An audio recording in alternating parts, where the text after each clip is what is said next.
ሰዎች ሰፊ የስፔስ ክፍል በጣም ሞቃት ወይም በጣም ቀዝቃዛ ሊሆን እንደሚችል ግምታቸውን ሲናገሩ ሰምታችሁ ታውቃላችሁ?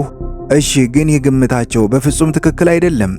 በየትኛውም አጋጣሚ በስፔስ ላይ ብትንሳፈፍ ቅዝቃዜ ወይም ሙቀት አይሰማህም። ለዚህ ምክንያቱ ደግሞ ህዋ የራሷ ሙቀት ስለሌላት ነው። እንግዳ ነገር ነው አይደል? ምክንያቱን ለመረዳት ሙቀት ወይም ቅዝቃዜ የሚፈጠረው እንዴት እንደሆነ እንመልከት። ሙቀት ማለት አተሞችና ሞለኪውሎች በምን ያህል ፍጥነት እንደሚንቀሳቀሱ የምንለካበት አሃድ ነው። ሁልጊዜም ቢሆን ቁስ አካሎች ውስጥ ያሉ አተሞችና ሞለኪውሎች በፍጥነት በሄዱ ቁጥር ያ ነገር የበለጠ ይሞቃል። አተሞችና ሞለኪውሎች በዝግታ መሄድ ሲጀምሩ ቅዝቃዜ እየተፈጠረ ይመጣል። ወሳኙ ነገር እዚህ ጋር ነው። ሙቀት እንዲፈጠር ብዙ ቁስ፣ ብዙ ቅንጣጢቶች ያስፈልጋሉ። ከዚህ በኋላ እነዚህ የቁስ አካሎች ቅንጣጢቶች ማለትም ሞለኪውልስ ኤንድ አተም እርስ በርስ እየተገጫጩ ኃይል እንዲፈጠር ማድረግ አለባቸው። ሙቀት በአየር በውሃና በብረት ውስጥ ተፈጠረ ስንል እነዚህ ቁስ አካሎች የተገነቡባቸው አተሞችና ሞለኪውሎች በጣም በከፍተኛ ፍጥነት እየተንቀሳቀሱ ግጭታቸው እየጨመረ መጣ ማለታችን ነው። እሺ፣ እዚህ ጋር ጥያቄ እናንሳ። ሊጋጭ የሚችል ምንም ነገር ከሌለስ ሙቀት መፈጠር ይችላል? ህዋ ውስጥ የሚስተዋለው ይህ እውነታ ነው። ህዋ ወይም ስፔስ እኛ እንደምናስበው በአየር ሞለኪውሎች የተሞላች አይደለችም። ይልቁንም ምንም የሌለባት ባዶ ነች እና ቅንጣጢቶች ከሌሉ ደግሞ ኮንዳክሽን ወይም ኮንቬክሽን በማለት የምንጠራቸው የሙቀት መተላለፊያ መንገዶች የሉም። ይህ ማለት ደግሞ ሙቀት ሊተላለፍ አይችልም ማለት ነው። ሙቀት ወይም ቅዝቃዜ እንዲሰማን የሚያደርገው የአየር ሞለኪውሎች በከፍተኛ ፍጥነት ተንቀሳቅሰው ከሰውነት ቆዳ ጋር በሚያደርጉት ግጭት የተነሳ ነው።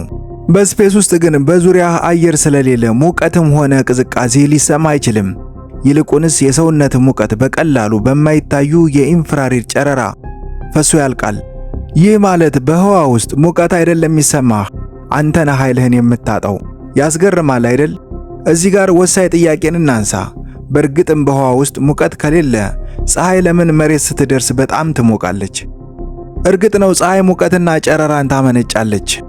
ግን ደግሞ ፀሐይ ህዋውን አታሞቀውም። የፀሐይ ብርሃን ኤሌክትሮማግኔቲክ ራዲሽን በሚባል የጨረራ ኃይል ይጓዛል። ይህ ጨረራ ደግሞ ፎቶን የሚባሉ የብርሃን ፓርቲክሎችን የተሸከመ ነው። ሁልጊዜም ቢሆን ፀሐይ ስትወጣ ሙቀት የሚሰማን እነዚህ ፎቶን የሚባሉ የብርሃን ፓርቲክሎች መጥተው ቆዳችን ከተሰሩባቸው የሴሎቻችን ፓርቲክሎች ጋር ሲጋጩ ነው። በተመሳሳይ መልኩ እነዚህ ፎቶኖች የጠፈር መንኮራኩር ላይ ሲያርፉ ኃይላቸው ወደ አተሞች ያስተላልፋሉ። ይህም መንኮራኩሩ እንዲሞቅ ያደርጋል። ነገር ግን አስትሮኖቶች ወደ ሳተላይት ጥላ ውስጥ ከገቡ ወዲያውኑ ያንን ጨረራ መቀበል ያቆማሉ እና በፍጥነት መቀዝቀዝ ይጀምራሉ ማለት ነው። ለዚህም ነው ጠፈርተኞች በአስትሮኖሚካል ሲዩት ውስጥ ሆነው ከፍተኛ የሙቀት ልዩነት የሚገጥማቸው። በፀሐይ ጨረራ በኩል ያለው ሰውነታቸው 120 ዲግሪ ሴንቲግሬድ ሊደርስ ይችላል። የጥላው ጎን ደግሞ ኔጌቲቭ 150 ሊወርድ ይችላል። ይህ ከፍተኛ የሙቀት ልዩነት የሚፈጠረው ህዋ የራሷ ሙቀት ስለሌላት ነው።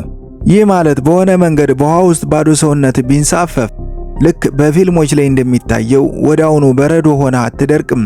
ይልቁንስ የሰውነት ኃይል ካንተ ወጥቶ አልቆ ትፈርሳለህ እንጂ አየር የለም፣ ድምፅ የለም፣ ሙቀት የለም፣ ዝምታና ጨረራ ብቻ እንጂ። ከዚህ በኋላ ሙቀትን አስመልክቶ ልትገነዘብ የሚገባው ነገር ሙቀት የቁስ ንብረት መሆኑን ብቻ ነው። ህዋ ከሞላ ጎደል ፍጹም ባዶ ነች። ህዋ ውስጥ ሙቀት የምናገኘው ብርሃን ፎቶን በሚባሉ ፓርቲክሎች ታዝሎ ሲጓዝ ብቻ ነው።